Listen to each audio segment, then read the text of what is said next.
तब हजरत खदीजा का जवाब सुन लो, एक बीवी का जवाब सुन लो। हजरत खदीजा अर्ज करती है, या रसूल अल्लाह अलैहिस्सलाम, अगर भूख की वजह से मुझे कोई नुकसान पहुंचता है, अगर भूख की वजह से मुझे कोई तकलीफ पहुंचती है, तो ये सिर्फ खदीजा का नुकसान होगा, ये एक बीवी का नुकसान होगा।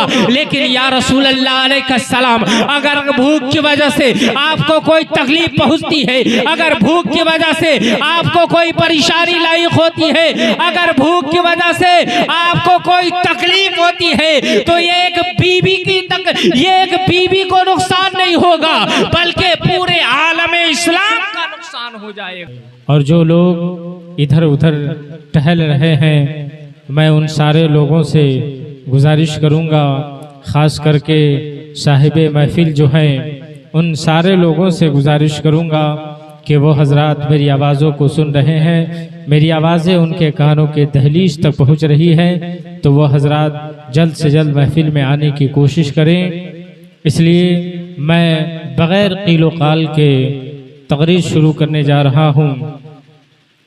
अल्हम्दुलिल्लाह अल्हम्दुलिल्लाहि नहमदुहु व नस्तईनुहु व नस्तगफिरुहु व नुमिनु बिही व नतवक्कलु अलैहि व नऊज़ु बिल्लाहि मिन शुरूरि अंफुसिना व मिन सय्यिआति अमालिना मन यहदिहिल्लाहु फला मुदिल्ल लहु व मन युद्लिलहु फला हादिय लहु व नशहदु अल्ला इलाहा इल्लल्लाहु वहदहु ला शरीका लहु व नशहदु अन्न मुहम्मदन अब्दुहु व रसूलुहु अम्मा बाद फ़अऊज़ु बिल्लाहि मिनश शैतानिर रजीम बिस्मिल्लाहिर रहमानिर रहीम फन्किहू मा ताब लकुम मिनन निसाई मसना व सुलासा व रुबा वक़ाल नबिय्यु सल्लल्लाहु अलैहि वसल्लम इज़ा तज़व्वजल अब्दु इस्तकमल निस्फ़द्दीन फल्यत्तक़ी फ़ी निस्फ़िल बाक़ी सदक़ल्लाहुल अज़ीम व सदक़ रसूलुहुन नबियुल अमीनुल मुईनुल मतीनुल करीम व नहनु अला ज़ालिका लमिनश शाहिदीन वश्शाकिरीन वल्हम्दुलिल्लाहि रब्बिल आलमीन। गौसे आज़म बमने बेसरू सामा मददे क़िबले दी मददे काबे ईमा मददे। और सरकारे आला हज़रत इरशाद फरमाते हैं, बकारे ख़ेश हैरानम मग़िस्नी या रसूल अल्लाह, परेशानम परेशानम मग़िस्नी या रसूल अल्लाह, नदारम जुज़ तुमल जाए नदानम जुज़ तुम आवाए, तुई खुद साजो समानम मग़िस्नी या रसूल अल्लाह। शहाबे कस नवाजी कुन तबीबा चार साजी कुन, मरीज़े दर्द इसियानम मग़िस्नी या रसूल अल्लाह सल्लल्लाहु ताला अलैहि वालिहि वसल्लम। हज़रात मोहतरम, आइए, मैंने जिस आयत मुक़द्दसा की तिलावत करने का शर्फ हासिल किया, अल्लाह तबारक व तआला कुरान मुक़द्दस में इरशाद फरमाता है, फन्किहू मा ताब लकुम मिनन निसाई मसना व सुलासा व रुबा। इस आयत करीमा पर रोशनी डालने से कबल मैं बेहतर और मुनासिब समझता हूँ कि आइए हम और आप सबसे पहले गुम्बदे खजरा में आराम फरमाने वाले आका व मौला, जिनके इशारे पर सारी कायनात गर्दिश कर रही है, निगाहें उड़ जाती है तो मादी ताकतों को पसीना आने लगता है, कुर्रे अर्द पे खड़े होकर उंगली का इशारा फरमा दे तो डूबा हुआ सूरज मंजिल पे पलट आता है। आइए हम और आप उसी रसूल मुकर्रम, उसी रसूल मुअज़्ज़म की बारगाह में, जिस रसूल की बारगाह में 70,000 सुबह तो 70,000 शाम फरिश्ते हाजिरी दिया करते हैं दुरूदो सलाम के लिए, उसी रसूल मुकर्रम, उसी रसूल मुअज़्ज़म की बारगाह में जी लगाकर दुरूद शरीफ का नजराना पेश करे और पढ़े बावाज़े बुलंद, अल्लाहुम्मा सल्ली अला सय्यदिना व शफीअना हबीबना मौलाना मुहम्मदिन बारिक वसल्लिम सल्लु अलैहि सलात व सलामन अलैका या रसूल अल्लाह सल्लल्लाहु ताला अलैहि व आलिहि वसल्लम। हज़रात मोहतरम, इधर थोड़ा सा जो लोग इधर उधर टहल रहे हैं, इधर सब आ जाए, तशरीफ ले आए। आपका मैं शुक्रगुजार रहूँगा। थोड़ी देर मेरी गुफ्तगू होगी, जैसा कि इमाम साहब ने कहा कि 5 से 10 मिनट के अंदर आप अपनी गुफ्तगू को ख़त्म कर देंगे। मैं एक हदीस पाक बयान करूँगा, उसके बाद मेरी गुफ्तगू ख़त्म हो जाएगी। आप सुने, हज़रत खदीजतुल कुबरा रज़ियल्लाहु ताला अन्हा की ज़ात है। ये कौन नहीं जानता है, पूरी दुनिया जाना करती है। ये हज़रत खदीजा कौन है? ये मेरे आका अलैहिस्सलातु व तस्लीम की प्यारी बीवी है। मेरे आका अलैहिस्सलातु व तस्लीम की बीवी है।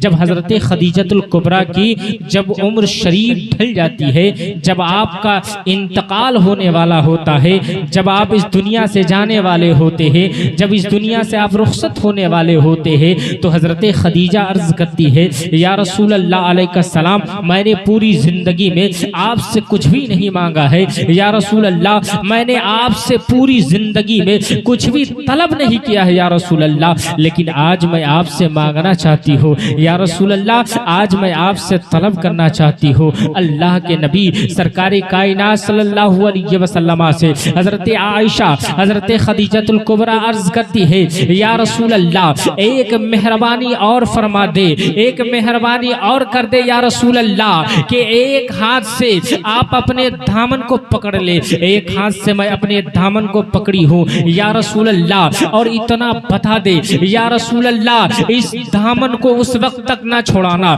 जब तक कि मेरी मौत ना आ जाए। इस दामन को उस वक्त तक ना छोड़ाना जब तक कि मेरा इंतकाल न हो जाए। अल्लाह अकबर। हज़रत खदीजतुल कुबरा अर्ज करती जा रही है। हज़रत खदीजतुल कुबरा कहती है, या रसूल अल्लाह अलैहिस्सलाम, आप मुझे इतना बता दीजिए कि आप मुझसे राजी है या नहीं राजी है। अल्लाह अकबर। इतना कहना था हजरत, इतना कहना था, मेरे आका अलैहिस्सलातु व तस्लीम की आंखों में आंसू आ जाते हैं, ज़ारो कतार रोने लगते हैं। अर्ज करते हैं कि ऐ खदीजा, तुम कैसी बातें कर रही हो? ऐ खदीजा, मैं ही तुझसे राजी नहीं हूँ, बल्कि मेरा खुदा भी तुझसे राजी है। अल्लाह अकबर। इतना कहना था। हजरत खदीजा अर्ज करती जा रही है, या रसूल अल्लाह, आप मुझे बता दीजिए, आप मुझसे राजी है या नहीं राजी है। अल्लाह अकबर। इतना कहना था। मेरे आका अलैहिस्सलातु व तस्लीम फरमाते हैं, ऐ खदीजा, तुम कैसी बातें कर रही हो? मेरी माँ और बहनें सुन रही है तो वो गौर से सुनने की कोशिश करे और इस पर अमल करने की कोशिश करे। हजरत खदीजा कहती है, उसके बाद मेरे आका ने फरमाया था कि ऐ खदीजा, तुम कैसी बातें कर रही हो? ऐ खदीजा, मुझे पता है मैंने तुम्हारी कुर्बानियों को भुलाया नहीं हूँ। तेरे एहसान को मैं कैसे भुला सकता हूँ? तेरी कुर्बानियों को मैं कैसे भुला सकता हूँ? जब मैं मक्का की वादियों से पत्थर खाकर आया करता था, मैं मक्का की वादियों से पत्थर खाकर आया करता था, तो दरवाजे पर मुझे कभी आवाज लगाने की जरूरत नहीं पड़ी है। दरवाजे को कभी खटखटाने की जरूरत नहीं पड़ी है। अल्लाह अकबर। हजरत मेरे आका अलैहिस्सलातु व तस्लीम इरशाद फरमाते हैं कि ऐ आयशा, एक दिन जब मैं मक्का से पत्थर खाकर आ रहा था, मेरे चेहरे पर खून के निशान पड़े हुए थे, मेरे चेहरे पर खून के धब्बे पड़े हुए थे। ऐ आयशा, ऐ हजरत खदीजा, जब मैं मक्के से पत्थर खाकर आया था तो तूने मेरे चेहरे को साफ किया था। चेहरे को साफ करने के बाद तूने ये बताया था, और उसके बाद तेरे हाथ में, एक हाथ में दूध का प्याला था, दूसरे हाथ में खजूर का प्याला था। एक हाथ से तू खजूर खिला रही थी, दूसरे हाथ से दूध का प्याला पिला रही थी। अल्लाह अकबर। इतना कहना था। उसके बाद मेरे आका ने फरमाया, ऐ खदीजा, अब मैं खा चुका हूँ। ऐ खदीजा, मेरा पेट भर चुका है, मैं शिकम शेर हो चुका हूँ। ऐ खदीजा, अब तुम भी खा ले। तब हजरत खदीजा का जवाब सुन लो, एक बीवी का जवाब सुन लो। हजरत खदीजा अर्ज करती है, या रसूल अल्लाह अलैहिस्सलाम, अगर भूख की वजह से मुझे कोई नुकसान पहुंचता है, अगर भूख की वजह से मुझे कोई तकलीफ पहुंचती है, तो ये सिर्फ खदीजा का नुकसान होगा, ये एक बीवी का नुकसान होगा। लेकिन या रसूल अल्लाह अलैहिस्सलाम, अगर भूख की वजह से आपको कोई तकलीफ पहुंचती है, अगर भूख की वजह से आपको कोई परेशानी लायक होती है, अगर भूख की वजह से आपको कोई तकलीफ होती है, तो ये एक बीवी को नुकसान नहीं होगा, बल्कि पूरे आलम इस्लाम का नुकसान हो जाएगा। बल्कि पूरे आलमे इस्लाम का नुकसान हो जाएगा। लेकिन आजकल हमारी माँ और बहनों का हाल ये है। शादी की तकरीब है, इसी मुनासबत से मैंने सोचा कि इस पर थोड़ी सी गुफ्तगू कर दी जाए ताकि मेरी माँ और बहनें जो गलत रसूमात में लगे रहते हैं उससे बच जाए। मेरी माँ और बहनों की आदतें ये है, आप इस आदत को सुधारने की कोशिश करें। वो औरतों की ये आदतें हुआ करती है कि जब चार औरतें एक जगह इकट्ठी हो जाती है, एक जगह जब बैठ जाती है, तो उन औरतों की हालत ये होती है कि अगर उसका शौहर कहीं से भीग कर आ रहा है, उसका शौहर कहीं से परेशान होकर आ रहा है, उसका शौहर कहीं से धूप से आ रहा है, उन औरतों को पता नहीं होता है, उन औरतों को मालूम नहीं होता है कि मेरा शौहर भीग कर आ रहा है, मेरा शौहर परेशान होकर आ रहा है,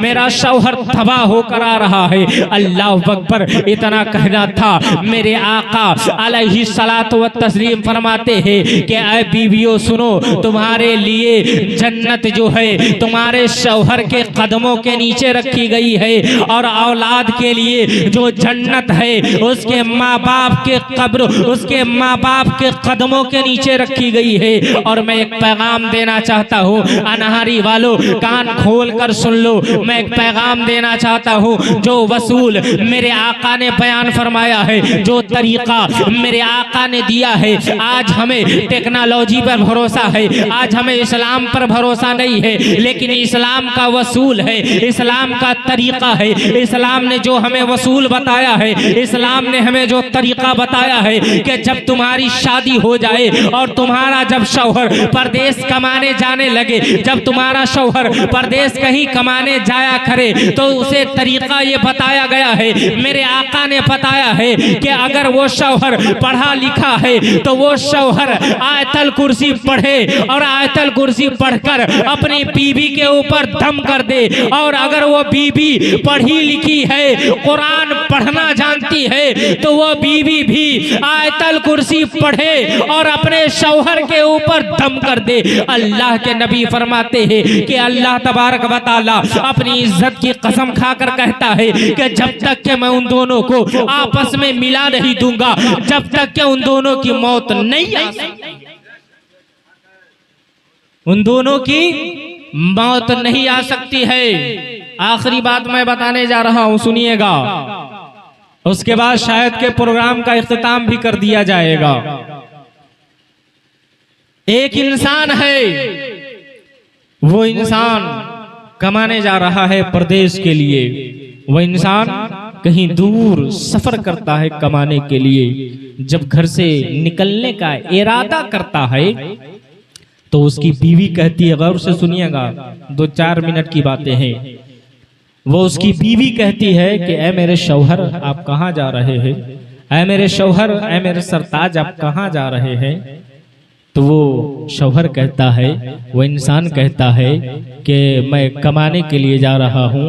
तो वो खातून कहती है, वो खातून, वो औरत जो थी हामला थी, तो वो खातून कहती है कि ऐ मेरे शौहर, मेरे पेट में जो तेरा बच्चा पल रहा है उस बच्चे को किसके हवाले करके जा रहे हो। अल्लाह अकबर। उस बच्चे को किसके हवाले करके जा रहे हो। तो उस इंसान ने कहा था, उस शौहर ने कहा था, ऐ मेरी बीवी, तेरे पेट में जो मेरा बच्चा पल रहा है उसको मैं रब के हवाले करके जा रहा हूँ। इतना कहना था। वह इंसान सफर पे निकल जाता है। जब सफर पे चला जाता है, तारीखों में आया है कि जब 14 या 15 रोज का जमाना गुजरता है, जब 14 या 15 दिन का जमाना गुजरता है, अरसा गुजरता है, तो वह इंसान घर पे वापस आ जाता है, सफर से वापस आ जाता है। जैसे ही सफर से वापस आता है, सफर से वापस आने के बाद वो क्या देखता है कि घर के दरवाजा बंद पड़ा हुआ है, घर में ताला लगा हुआ है, अब घर में कोई मौजूद नहीं है। वह इंसान परेशान होता है, वह इंसान हैरान होता है कि मैं अपनी बीवी को छोड़ कर गया था, मेरी बीवी कहाँ चली गई है। अब घर के दरवाजा बंद पड़ा हुआ है, घर में ताला लगा हुआ है, पता नहीं मेरी मेरी बीवी कहाँ चली गई है। वह इंसान परेशानी के आलम में, वह इंसान हैरान होता है। हैरान होने के बाद वह इंसान मोहल्ले वालों से पूछता है, वह इंसान गांव वालों से पूछता है, वह इंसान खानदान वालों से पूछता है। कहता है कि ऐ मोहल्ले वालों बताओ, ऐ मेरे रिश्तेदारों बताओ, ऐ खानदान वालों बताओ कि मैंने अपनी बीवी को छोड़ कर गया था, वो मेरी बीवी कहाँ चली गई है। तो गांव वाले कहते हैं, खानदान वाले कहते हैं, रिश्तेदार कहते हैं कि ऐ इंसान सुन, जब तू अपनी बीवी को छोड़ कर गया था तो तेरी बीवी की तबीयत अलील हो गई। तेरी बीवी की तबीयत इस कदर अलील हुई, इस कदर अलील हुई कि उसी हालत में तेरी बीवी का इंतकाल हो गया है और तेरी बीवी के पेट में जो तेरा बच्चा पल रहा था उसके साथ ही उसे दफन कर दिया गया है। अल्लाह अकबर। इतना कहना था। वह इंसान रोने लगता है, वह इंसान कांपने लगता है, वह इंसान बिलखने लगता है और अफसोस करता है। कहता है कि मैं कितना बदनसीब इंसान हूँ कि मैं अपनी बीवी का कांधा तक न दे सका। मैं कितना बदनसीब इंसान हूँ कि मैं अपनी बीवी का जनाजा तक न पढ़ सका। अल्लाह अकबर। इतना कहना था। वो गांव वालों से पूछता है, खानदान वालों से पूछता है कि बताओ मेरी बीवी की कब्र कहाँ है। लोग बता दिया करते हैं कि फला कब्रिस्तान में चले जाओ, तेरी बीवी की कब्र वहीं पर मौजूद है। वह इंसान जाता है, कब्रिस्तान में जाता है। कब्रिस्तान में जाने के बाद क्या देखता है कि मेरी बीवी की कब्र के पैताने में खड़ा होता है। जब खड़ा हो जाता है तो वो क्या इंसान पढ़ता है, सूरह फातिहा की तिलावत करता है, सूरह राद की तिलावत करता है, सूरह मुल्क की तिलावत करता है, सूरह यासीन की तिलावत करता है, कुरान करीम की आयत करीमा पढ़ता है। आयत करीमा पढ़ने के बाद रब कदीर की बारगाह में अपनी बीवी के लिए दुआए मगफिरत करता है। जब दुआए मगफिरत कर लेता है, जब निकलने का इरादा करता है, जब वापस होने का इरादा करता है तो उसे एहसास होता है, उसे महसूस होता है कि मेरी बीवी के कब्र में आग जल रही है। अल्लाह अकबर। इतना कहना था। इतना उसे एहसास होता है। वह इंसान और परेशान होता है, वह इंसान और हैरान होता है कि आखिरकार मेरी बीवी के कब्र में आग कैसे जल रही है। मेरी बीवी तो नमाज भी पढ़ा करती थी, मेरी बीवी तो कुरान की तिलावत भी किया करती थी, मेरी बीवी तो पड़ोसन का ख्याल भी रखा करती थी, मेरी बीवी तो शौहर की फरमाबरदार भी थी, लेकिन मेरी बीवी के कब्र में आग कैसे जल रही है। अल्लाह अकबर। वो परेशानी के आलम में अपने घर पे आता है। जब घर पे जाता है सोने के लिए, उसे नींद नहीं आ रही है, लेकिन जब रात का आधा हिस्सा गुजर जाता है, आधा हिस्सा गुजरने के बाद वह इंसान करता क्या है, जब उसे नींद नहीं आती है तो एक कुदाल लेता है। कुदाल लेने के बाद कब्रिस्तान में पहुंचता है, अपनी बीवी के कब्र के पास पहुंचता है। अपनी बीवी के कब्र के पास पहुंचने के बाद वह इंसान करता क्या है, कब्र की मिट्टी को हटाता है। कब्र की मिट्टी को हटाने के बाद पटरे को हटाता है। जैसे ही पटरे को हटाता है, क्या देखता है कि जिस तरीके से मेरी बीवी को कफन के साथ लेटाया गया था, उसी तरीके से उसकी बीवी लेटी हुई है। अब वो इंसान और मुतहज्जर होता है, वह इंसान और परेशान होता है कि मैं तो ये सोच रहा था, मेरे ज़हनो फिक्र में ये सवाल गर्दिश कर रहा था कि मेरी बीवी के कब्र में आग जल रही है, लेकिन मैं क्या देख रहा हूँ कि मेरी बीवी के कब्र में आग नहीं जल रही है। अल्लाह अकबर। अब वो इंसान करता क्या है, अपनी बीवी के कब्र को बंद करना चाह रहा है, पटरा लगाना चाह रहा है। जैसे ही पटरा लगाना चाह रहा है, उसके कब्र से आवाज आती है, उसके कब्र से बच्चे की रोने की आवाज आती है। अब बाप का ममता छलांग लगा देता है, बाप की मोहब्बतें कब्र में छलांग लगा देती है। बाप कहता है, बाप जो है वो कफन को चाक करता है, कफन को हटाता है। हटाने के बाद क्या देखता है कि एक नन्हा सा लड़का है, एक खूबसूरत सा लड़का है, एक छोटा सा बेटा है। उस बेटे को कब्र से बाहर निकालता है, वो बेटा रो रहा है, वो बच्चा रो रहा है। रोते रोते वो इंसान रब कदीर की बारगाह में अपने दोनों हाथों को